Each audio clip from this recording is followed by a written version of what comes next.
La Bourse des valeurs mobilières de l'Afrique centrale entend ouvrir ses titres d'actions et d'obligations aux petits épargnants de la sous-région afin de leur proposer des possibilités d'investissement et de financement plus souples et attractives.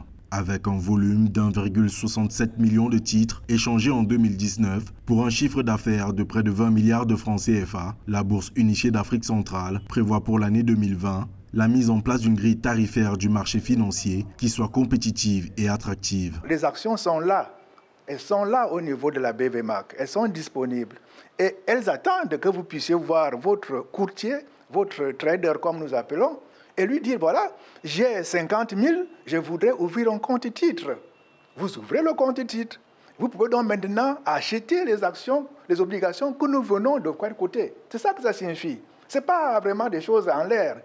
Et là, vous allez bénéficier de 6,5% au lieu d'attendre les 2,5% de votre carnet d'épargne bancaire. Les petites et moyennes entreprises de la sous-région rencontrent de sérieuses difficultés de financement auprès des établissements bancaires. Coincés entre des banquiers méfiants et des investisseurs parfois indifférents, leur source principale de financement est souvent issue d'un accroissement endogène de leurs fonds propres. Dans ce contexte, une vraie bourse pourrait être pour ces PME une source crédible de financement alternatif.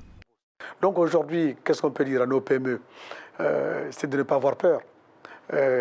C'est d'essayer de diversifier autant que faire se peut leurs sources de financement. Ne pas seulement regarder les banques classiques, mais d'aller au niveau de la bourse pour qu'elles puissent avoir d'autres mécanismes de financement.